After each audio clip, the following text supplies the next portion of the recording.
dengue, febre amarela, zika, chikungunya. O transmissor dessas doenças é um velho conhecido e, portanto, um problema antigo para a saúde pública do Brasil. Não foi à toa que a oferta de uma empresa britânica de biotecnologia de controlar as populações do mosquito Aedes aegypti, para além da velha estratégia de eliminar a água parada, interessou o poder público em algumas cidades do país. Foi assim que a Oxitec acabou liberando centenas de milhares de mosquitos transgênicos em cidades como Jacobina, na Bahia, Piracicaba, em São Paulo, e Juiz de Fora, aqui em Minas Gerais. A promessa era de que esses mosquitos transgênicos, todos machos, tivessem uma espécie de cavalo de Troia em seu código genético. Era uma disfunção metabólica que faria com que eles, ao cruzarem com as fêmeas do ambiente em que fossem soltos, gerassem uma prole com defeito, que morreria ainda na fase de larva. Mas quando a coisa foi posta em prática, não foi bem isso que aconteceu. Um estudo publicado recentemente pela revista especializada Scientific Reports, do grupo Nature Research, demonstrou que em Jacobina, especificamente, 18 meses após o final do experimento, a população de mosquitos voltou a crescer, alcançando o volume anterior ao início do teste. Mais do que isso, a publicação cogita a possibilidade de o cruzamento entre diferentes espécies ter criado um super mosquito. Eu sou Fábio Correia. Eu sou Jéssica Almeida e este é o Tempo Hábil, podcast do jornal O Tempo, que toda quinta-feira, a partir das 3 da tarde, traz assuntos relacionados a Minas Gerais ou um olhar mineiro sobre questões mais amplas.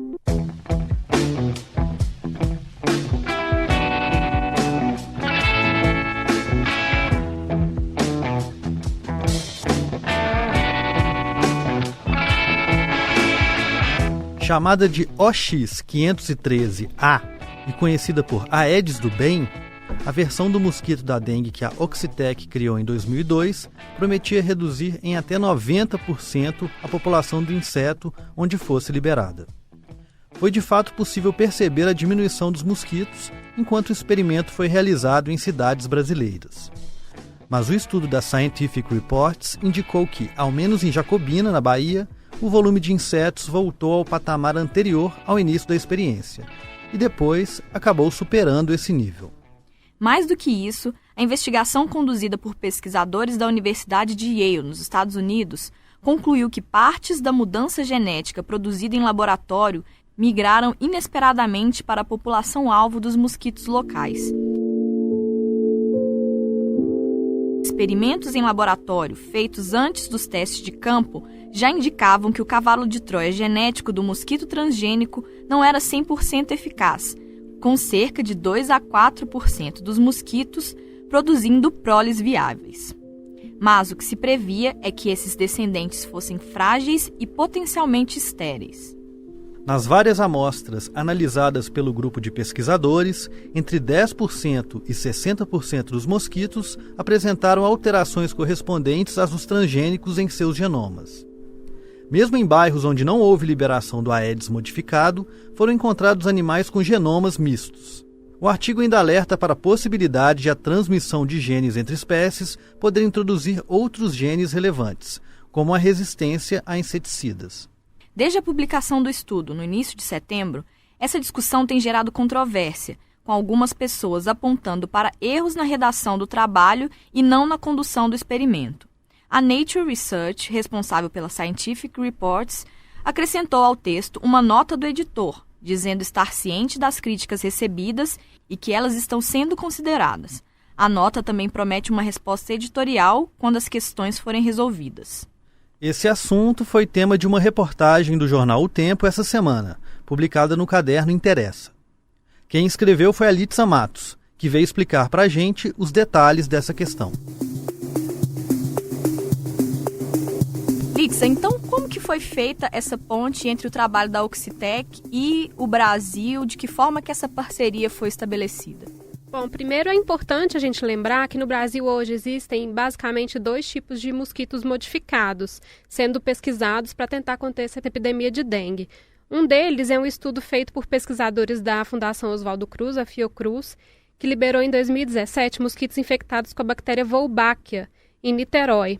Essa bactéria ela é natural e existe em outros insetos, mas no Aedes aegypti ela tem a capacidade de impedir que o mosquito transmita doenças.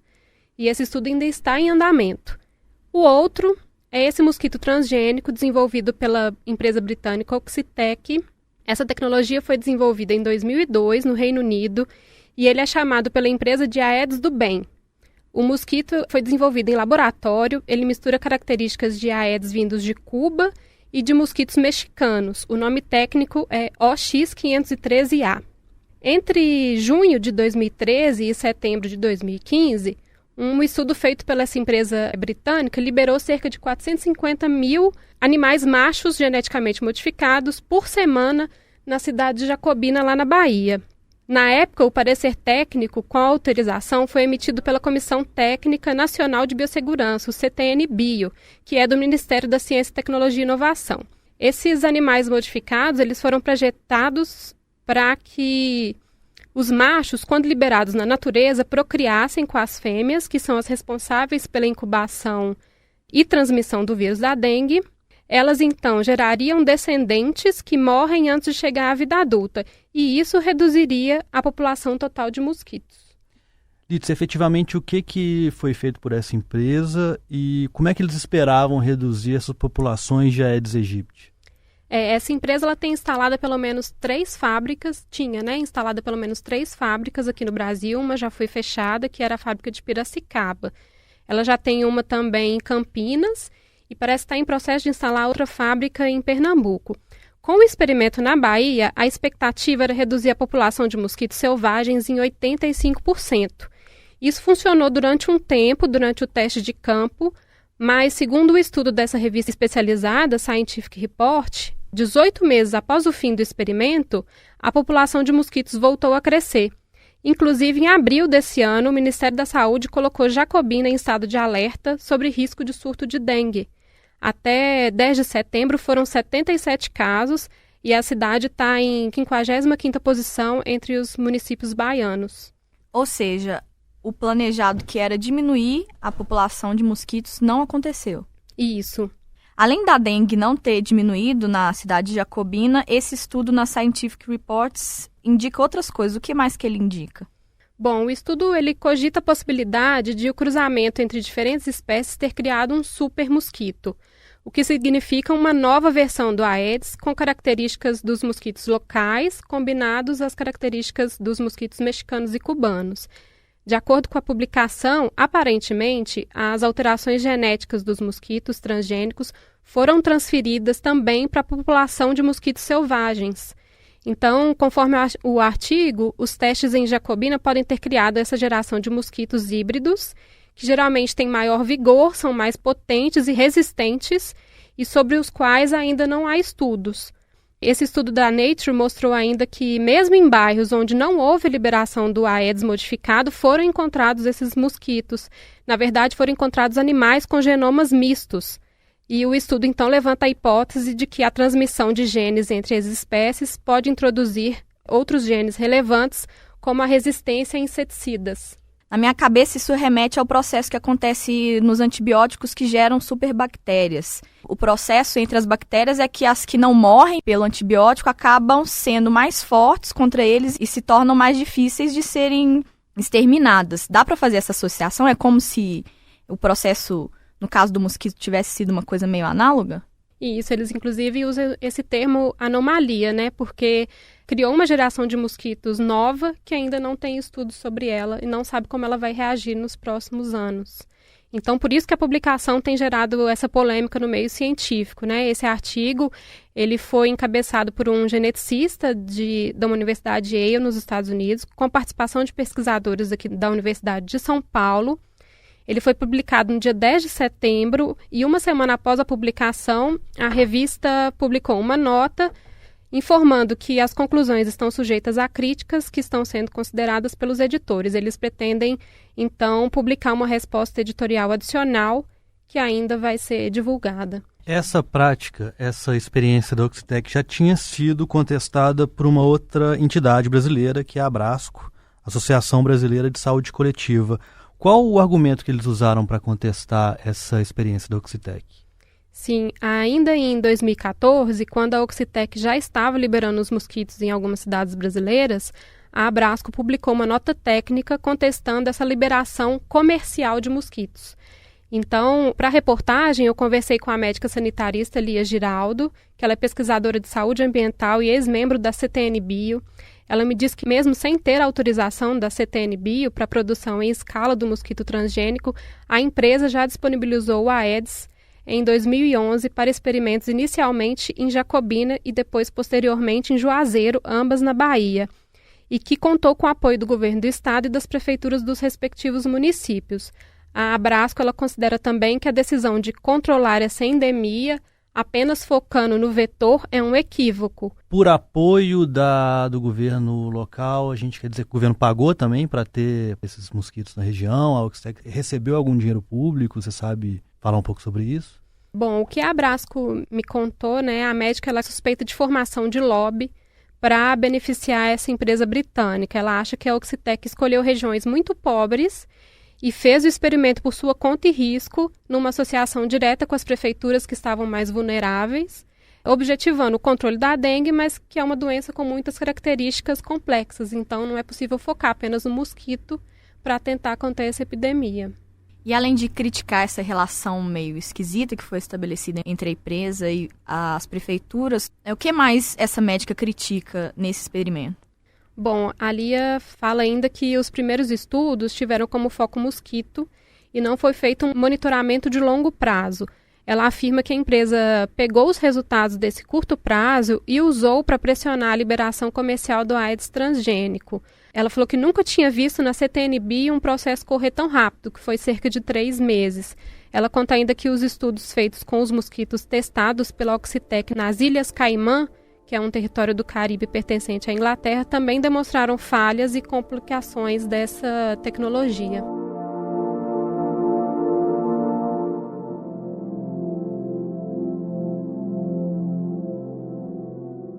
E você entrou em contato também com a Secretaria de Saúde de Juiz de Fora, na Zona da Mata, aqui em Minas, onde também teve um estudo parecido, onde esse mosquito também foi testado. Que retorno que você teve do poder público local? Ao todo, até agora, os mosquitos modificados foram testados também em 4 municípios brasileiros: Juazeiro, na Bahia, Piracicaba e Indaiatuba, em São Paulo, e em Juiz de Fora, aqui em Minas Gerais.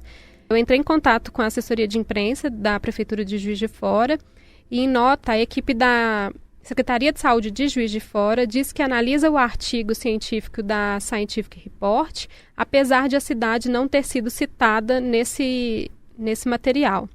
A assessoria de imprensa informou que em 2016 o município registrou o maior surto de dengue da sua história, com mais de 34 mil casos.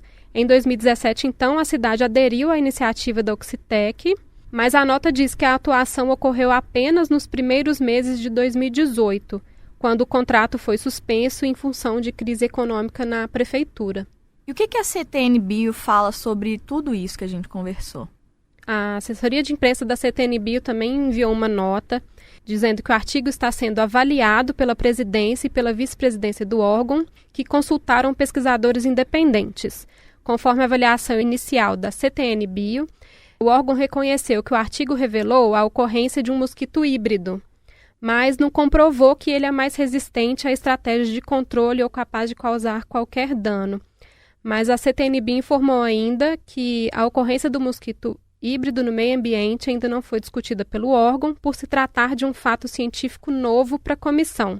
Portanto, a instância vai avaliar, em sua reunião ordinária, a necessidade de medidas de monitoramento e acompanhamento adicionais. Então, a CTN Bio disse ainda que está na pauta do órgão esse relatório final de monitoramento e ele será examinado em caráter de urgência no dias 2 e 3 de outubro.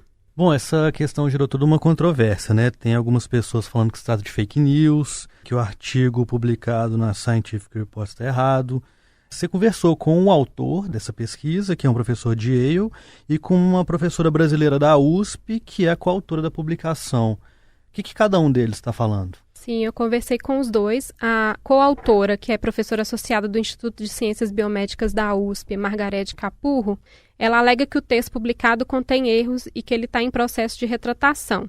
Segundo ela, os pesquisadores acabaram mandando uma versão que não era correta e eles estão refazendo esse artigo. Ela reforçou que o mosquito híbrido está desaparecendo, lembrou que os testes com esse inseto já terminaram e que provavelmente essa linhagem não será mais usada, dando lugar a um produto melhor, entre aspas. Ela falou que a Oxitec já tem essa nova linhagem, até melhor que a de 2013, e que esse novo mosquito está sendo avaliado. Por e-mail, eu também fiz contato com o geneticista Jeffrey Powell, da Universidade de Yale, nos Estados Unidos, e ele garantiu a idoneidade do artigo. Ele escreveu, entre aspas, mantenho a integridade científica desse artigo revisado por pares. A Oxitec, por sua vez, ela se defendeu, acusando que o artigo é uma sequência de erros e especulações. Também em nota, a empresa garantiu que esses insetos são frágeis demais para se tornarem super mosquitos e que esse foi um termo midiático usado para espalhar fake news no Brasil. Ou seja, a gente não pode cravar nem que há, nem que não há o super mosquito, né? É uma questão que vai ter que ser investigada mais profundamente daqui para frente, né? Sim, acho que todos os órgãos envolvidos agora vão ter que ficar mais atentos, né? E continuar esse monitoramento a esse mosquito que ainda é uma novidade, tanto no meio científico quanto para o público também. Queria agradecer, Lídia, a sua presença. Obrigado. Eu que agradeço, gente. Obrigada.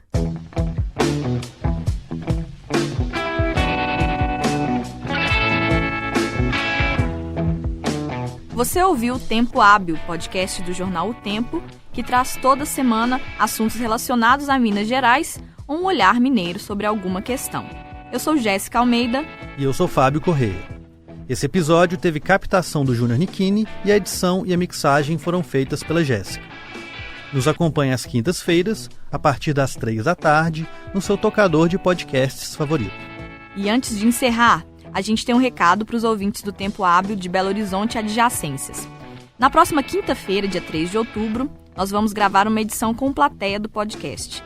Isso vai acontecer num dos auditórios da Una Liberdade, que fica ali na Rua da Bahia, 1764, no Lourdes, perto da Praça da Liberdade. O evento vai ser aberto ao público com retirada de ingressos anteriormente. Todas as informações a respeito do horário da gravação e de como retirar os ingressos estão disponíveis no post desse episódio, que você acessa em otempo.com.br/podcasts. Nós também vamos divulgar as informações e responder dúvidas a respeito do evento nas redes sociais do jornal. Nós somos @otempo no Twitter e no Instagram, e o endereço do Facebook é facebook.com/portaltempo. A gente retorna na semana que vem. Até mais. Tchau.